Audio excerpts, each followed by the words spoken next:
Bangladesh national cadet corps অধিদপ্তরের office সহকারী পরীক্ষার গণিত এবং সাধারণ জ্ঞান অংশের সমাধান করব আজ।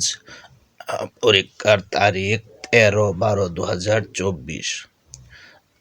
যারা এখনো চ্যানেলটিকে সাবস্ক্রাইব করেন নাই অবশ্যই চ্যানেলটিকে সাবস্ক্রাইব করবেন, কারণ পরবর্তীতে আপলোডকৃত ভিডিওগুলোর অংশগুলো পেতে চ্যানেলটিকে সাবস্ক্রাইব করতে হবে। এই জন্য চ্যানেলটিকে সাবস্ক্রাইব করুন। তাহলে আমরা প্রথমে দেখে নেই 6 অঙ্কের ক্ষুদ্রতম সংখ্যা এবং 4 অঙ্কের বৃহত্তম সংখ্যার অন্তর্গত। তাহলে 6 অঙ্কের ক্ষুদ্রতম সংখ্যা আমরা লিখি একক, দশক, শতক, হাজার, অযুত, লক্ষ। আর 4 অঙ্কের বৃহত্তম সংখ্যা 4টা 9। তাহলে আমরা বিয়োগ করি, থাকে আমার 1 0 0 0 9, এটা থাকে। তা হয়ে গেল, ঠিক আছে। উত্তর হবে এটা, ডি নাম্বার। তারপর আছে 1 হতে 10 পর্যন্ত সংখ্যাগুলোর সমষ্টি কত।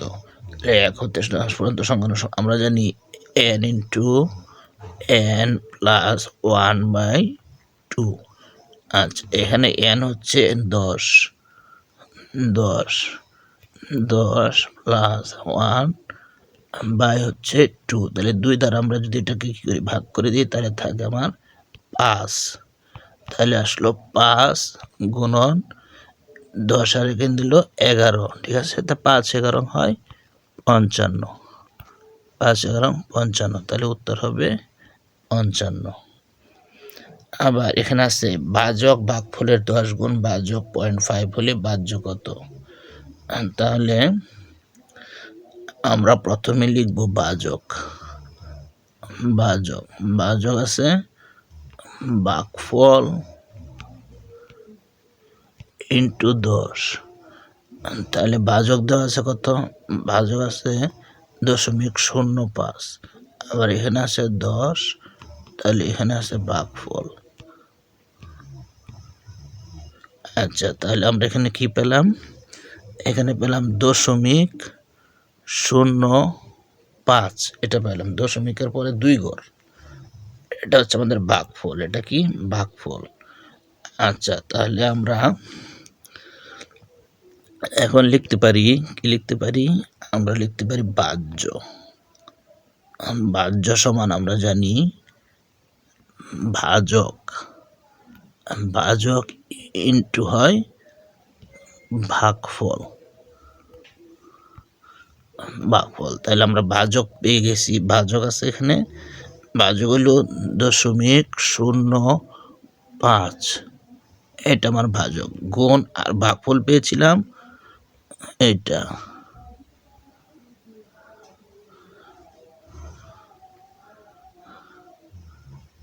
পাঁচ পেয়েছিলাম, ঠিক আছে। এখন আমরা দেখব দশমিকের পরে কয়টা ঘর আছে। এখানে আছে একটা ঘর, এখানে একটা, এখানে একটা, তাহলে এখানে টোটাল আছে আমার 3টা ঘর। তো দশমিকের পর আমার 3টা ঘর থাকবে।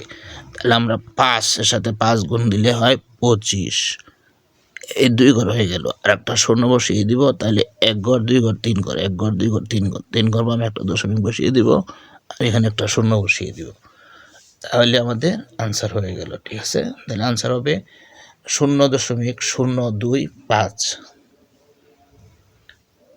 এবার 1 থেকে 30 পর্যন্ত কয়টি মৌলিক সংখ্যা আছে। তাহলে আমরা জানি 1 থেকে 30 পর্যন্ত মৌলিক সংখ্যাগুলো দেখে নিই। প্রথমে হলো 2, 3, 5, 7, 11, 13, 17, 19, 23, 23 আর হলো 29। আচ্ছা, প্রথমে আমরা বলে নিই মৌলিক সংখ্যা হচ্ছে যে সংখ্যাগুলোকে ওই সংখ্যা এবং 1 ছাড়া অন্য কোনো সংখ্যা দ্বারা ভাগ যায় না, সে সকল সংখ্যাকে মৌলিক সংখ্যা বলা হয়। দেখেন, এখানে প্রত্যেকটা সংখ্যাকে ওই সংখ্যা এবং 1 ছাড়া অন্য কোনো সংখ্যা দ্বারা ভাগ যায় না, এই জন্য এগুলো হচ্ছে মৌলিক সংখ্যা। তাহলে আমরা 1 থেকে 30 পর্যন্ত মৌলিক সংখ্যা পাবো 1 2 3 4 5 6 7 8 9 10। তাহলে দেখে নিই উত্তরটা 10টি। এখন আছে আপনার এরকম, ঠিক আছে। এখানে বলছে √1 প্লাস √1, এটার বর্গ করতে বলছে। এটার বর্গ, আমরা এটার বর্গ করব, ঠিক আছে। তাহলে আমরা √1 আর √1 যোগ করলে হবে 2√1 হবে, আর এটার উপরে বর্গ করতে বলছে। তাহলে দেখেন তো, এই 2-এর উপরে স্কোয়ার দিলে হয় 4, ঠিক আছে। আবার গুণ হবে, এই রুট আর স্কোয়ারে কাটা দিলে এখানে থাকবে 1, তাহলে এটা হবে 4। তাহলে আমাদের উত্তর আসলো 4। এটা 5 জন সদস্যের একটি সমিতি, প্রত্যেকের সদস্য সংখ্যার 5 গুণ করে চাঁদা দিলে চাঁদার পরিমাণ কত হবে? তাহলে 5 জনে যদি 5 টাকা করে চাঁদা দেয়, তাহলে 5 5 হবে 25। আবার এটার সাথে আবার আরও 5 গুণ দিতে হবে, হবে 125। আমরা উত্তর পেয়ে গেলাম 125। তারপরে আছে 3টি ক্রমিক সংখ্যার যোগফল 33 হলে তাদের গুণফল কত? এটা একদম সহজ। আপনারা দেখবেন এখানে 3টি সংখ্যার যোগফল দেওয়া আছে, তাহলে কত দেওয়া আছে? 3 3। যেহেতু 3টি সংখ্যা দেওয়া আছে, এটাকে 3 দ্বারা ভাগ করবেন। 3 দ্বারা ভাগ করলে আসে 11। তাহলে এটা আসলো মধ্যম সংখ্যাটা। তাহলে মধ্যম সংখ্যা যদি 11 আসে আমাদের 11, তাহলে প্রথম এর আগের সংখ্যাটা হবে 10, এর পরের সংখ্যাটা কত হবে? এর পরের সংখ্যাটা হবে 12, ঠিক আছে। তাহলে আমরা 3টা সংখ্যা পেলাম, 10, 11, 12। এখন এই 3টা আপনারা গুণ করবেন, 3টা গুণ করলে আসবে কত? 1320। কোনটা কোনটা আমরা পেলাম? আমরা পেলাম 10, 11, 12। 3টা গুণ করলে আসবে 1320 হয়ে গেল। কোন ভগ্নাংশটি ক্ষুদ্রতম মানে ছোট? তাহলে আমরা প্রথমেই লিখব, প্রথম ভগ্নাংশটা কত লিখব? 5/6 এটা লিখব, পরে লিখব এটা 12 আর হইল 15। দেখি, আচ্ছা এটা, তাহলে এটাতে এটা গুণ করেন, এটা দ্বারা এটা গুণ করেন, এটা হবে 75, আর এটা হবে 6 12, 12 6 হবে 72। তাহলে এখানে ছোট কিন্তু এটা, এই ভগ্নাংশটা ছোট, অর্থাৎ বি নাম্বার ভগ্নাংশটা ছোট। তাহলে আমরা রেখে দিলাম, এখানে পেলাম আমরা বি নাম্বার ভগ্নাংশ ছোট। আবার সিডির মধ্যে কোনটা ছোট এটা আমরা দেখি। 11, আর নিচে আছে 14, আর এখানে আছে 17, এখানে আছে 21, ঠিক আছে। এখন আমরা এটা গুণ এটা গুণ করব। তাহলে এখানে এটা গুণ করলে হবে, আচ্ছা আমরা 21-এর সাথে 11 যদি গুণ দিই তাহলে কত হয়? 21 0 21 হবে 231 হবে, 231। আচ্ছা, আবার 14-র সাথে যদি আমরা 28 গুণ, না 17-র সাথে 14 গুণ করলাম, ঠিক আছে। তাহলে 4 সাথে 28-এর 8 হবে, ঠিক আছে। 4 সাথে 28-এর 2 68 0 1 17 হবে। তাহলে হলো 8, এখানে হবে 8 3,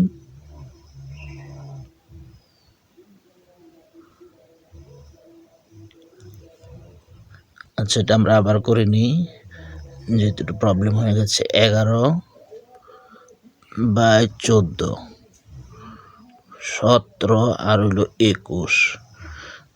তাহলে আমরা এটা পেয়েছিলাম 231। আচ্ছা, আবার এই দুইটা গুণ করলে কত আসে? 17 আর 14, তাহলে 7 4 28-এর 8 2 8। তাহলে আমরা এখানে একটা শূন্য দিব, এক সাথে হবে 7, 1 1 হবে 1। আচ্ছা, এখানে 8, ঠিক আছে। আর 6 7 13 3 238 হয়। তাহলে আমার ছোট কিন্তু এইটা 11 14 ছোট, ঠিক আছে। আচ্ছা, তাহলে এখন 11 14 আমরা এখানে পেয়েছি, ছোট হইল কোনটা ছোট? এখানে পেয়েছিলাম ছোট হচ্ছে বি, এটা ছোট পেয়েছিলাম, আর ছোট পেয়েছি 11 14 ছোট।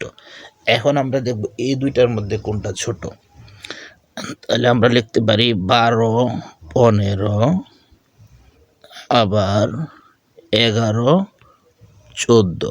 এই দুইটার মধ্যে আমরা ছোট নির্ণয় করব। ঠিক আছে, দেখি তো এখানে কোনটা ছোট। এটা গুণ করব, আবার এটা গুণ করব। ঠিক আছে, তাহলে আমরা দেখে নিই 12 14 গুণ দিলে কত হয়। 12 আর 14 গুণ করেন, 4 2 হবে 8, 4 2 হবে 8, আবার 4 1 4 48। হ্যাঁ, আর এখানে হবে 12, তাহলে 8 8 হবে, আর 4 আর 2 হবে 6, 168 হবে। 168 পেলাম এখানে। ঠিক আছে, আবার 15 আমরা এখানে 168 পেলাম। আচ্ছা, এটা না। ঠিক আছে, তাহলে 15 11 কত আসে দেখি। 15 11 গুণ করে 15 আর হলো 11, তাহলে 15, আবার আর একটা 15, 5 6 165 আসে। ঠিক আছে, 165, এখানে হবে 165। তাহলে আমরা পেলাম এইটা ছোট, কারণ এনে 168 এনে 165, তাহলে ছোট হইলো আমার এটা 11। এটা সি নাম্বারটা সবচেয়ে ছোট। তাহলে দেখে নিই আমরা, সি নাম্বার সবচেয়ে ছোট। এক ব্যক্তি তার আয়ের হাফ অংশের পরিবর্তে এত অংশ ব্যয় করলে এত টাকা কম খরচ হতো, তার আয় কত? তাহলে আমরা লিখব, কি লিখব, আমরা লিখব x/2x ধরে নিব। ঠিক আছে, পরে এটা থেকে আমরা x/3 এটা লেখার পরে এখানে লিখব 5000। আচ্ছা, এখন আমরা এটাকে কি করব, লসাগু করব।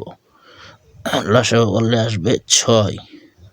তাহলে এটা কি আসবে 3x - 2x সমান 5000 আসবে। 5000, তাহলে আমরা লিখতে পারি, কি লিখতে পারি, আমরা লিখতে পারি x সমান কত আসে আমাদের, x সমান আসবে এটার সাথে আর গুণন করলে, অর্থাৎ 5000 এর সাথে আমার গুণ হবে 6, তাহলে আসে 5 6 30, 30 দিয়ে 3 শূন্য আসবে। এটাই হবে রেজাল্ট।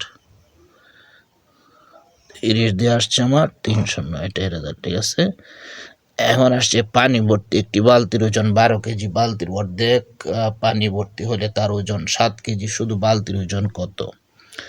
আচ্ছা, এখানে আমরা প্রথমে দেখিয়ে দিই সহজ একটা প্রসেস।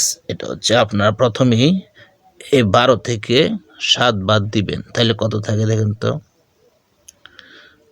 12 থেকে 7 বাদ দেন, 12 থেকে 7 বাদ দিলে থাকে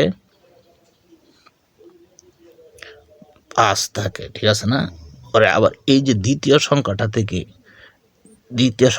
5 বাদ দেন, থাকে 2। এই 2 হচ্ছে আমাদের আনসার। ঠিক আছে, এটা আমাদের হবে 2 কেজি। এখন একটি আয়তক্ষেত্রের পরিসীমা 40 মিটার এবং প্রস্থ 4 মিটার হলে দৈর্ঘ্য কত মিটার? তাহলে আমরা জানি আয়তক্ষেত্রের পরিসীমার একটা সূত্র আছে। কি সূত্র?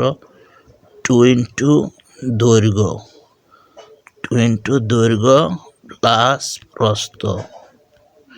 দৈর্ঘ্য প্রস্থ, এটা হচ্ছে পরিসীমার সূত্র, আর দেওয়া আছে কত 40। আচ্ছা, তাহলে আমরা লিখতে পারি দৈর্ঘ্য লিখলাম আমরা। হ্যাঁ, এখানে লিখতে হবে বা দৈর্ঘ্য। প্রস্থ কত দেওয়া আছে? প্রস্থ দেওয়া আছে 5 মিটার। আচ্ছা, 40 আর এই 2 নিচে চলে যাবে, এটাতে আমরা ভাগ করলে হবে 20। তাহলে আমরা পেলাম, কি পেলাম, বা দৈর্ঘ্য এখানে পেলাম 20, আর a + 5 সমান চিহ্ন ওই পাশে নিয়ে গেলে -5 হবে, তাহলে হবে 15। এটা হবে আনসার। তাহলে পেয়ে গেলাম 15। তারপর আপনারা এটা করে নিতে পারবেন, এটা লসাগু করে যোগ বিয়োগ করে নেবেন, তাহলে হয়ে যাবে। এটা হবে 0। তারপর আমরা একটা উৎপাদক পেয়েছি x square plus x minus 20। এটা আমরা কীভাবে করব? প্রথমে আমরা লিখবো এটা, ঠিক আছে, পরে প্লাস এক্স 20, তারপর এক্স স্কোয়ার, এটাকে ভাঙাবো 4×5 = 20 হয়, তাহলে আমরা লিখতে পারি, কি লিখতে পারি, 5x মাইনাস 4x এটা 20, এক্স কমন নিলে এক্স প্লাস 5 থাকবে, মাইনাস 4 কমন নেন, এক্স প্লাস 5 থাকবে, ঠিক আছে। তাহলে এক্স প্লাস 5 কমন নিলে আমার থাকতেছে এক্স মাইনাস 4, এটা আমাদের আনসার, ঠিক আছে। তাহলে পেলাম x plus 5 into x minus 4, এটা আমাদের আনসার, ঠিক আছে। তারপর একটা লসাগু, এই লসাগুটা আপনারা পারবেন, এই জন্য করছি না। 144 হবে। একটি কোণের দ্বিগুণ 60 হলে তার পূরক কোণ কত? এই অংশটা একটু কঠিন। একটি কোণের দ্বিগুণ, আচ্ছা আমরা এখানে দ্বিগুণ দেওয়া আছে, মানে 2 গুণ দেওয়া আছে, দ্বিগুণ দেওয়া আছে, তাইলে আমরা যদি এখানে 30 বসাই, তো 30 দিয়ে 60 হয় না, তাহলে একটি কোণের দ্বিগুণ দেওয়া আছে, তাহলে কোণটা কত? 60 ডিগ্রি আমরা পেলাম। আবার এখানে পূরক কোণ বলছে, পূরক কোণ হলো 90, তো 90 থেকে যদি আমরা এই 30 বাদ দিই, তাহলে কত থাকে? 60 থাকে। এই 60 হচ্ছে আমার আনসার, পূরক কোণ হচ্ছে 60, আমরা পেয়ে গেলাম 60। এখন এশিয়ার ক্ষুদ্রতম দেশ কোনটি? এশিয়ার ক্ষুদ্রতম দেশ হচ্ছে মালদ্বীপ। এশিয়া মহাদেশের দেশের সংখ্যা কয়টি? এশিয়া মহাদেশের দেশের সংখ্যা হলো 44টি। পৃথিবীর সর্বোচ্চ পর্বত শৃঙ্গ কোনটি? এটার উত্তর হবে এভারেস্ট। ইন্টারনেট কবে চালু হয়? ইন্টারনেট চালু হয় 1969 সালে। ইন্টারনেট ব্যবহারে বর্তমানে শীর্ষ দেশ কোনটি? শীর্ষ দেশ হচ্ছে চীন। চীনের মহাপ্রাচীরের দৈর্ঘ্য কত? চীনের মহাপ্রাচীরের দৈর্ঘ্য হচ্ছে 8850 কিলোমিটার। অলিম্পিক পতাকায় কয়টি রং থাকে? 5টি, কারণ এটা 5টা মহাদেশে প্রতীক বহন করে। প্রথম সাব গেম অনুষ্ঠিত হয়েছিল কোথায়? প্রথম সাব গেম অনুষ্ঠিত হয়েছিল নেপালের রাজধানী কাঠমান্ডুতে।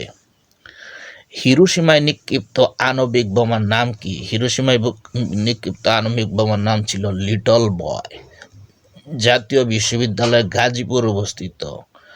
কোনো রাষ্ট্রীয় অনুষ্ঠানে জাতীয় সঙ্গীতের কত চরণ বাজানো হয়? 4 চরণ বাজানো হয়। বাংলাদেশের কোন দ্বীপটি প্রবাল দ্বীপ নামে পরিচিত? Saint Martin.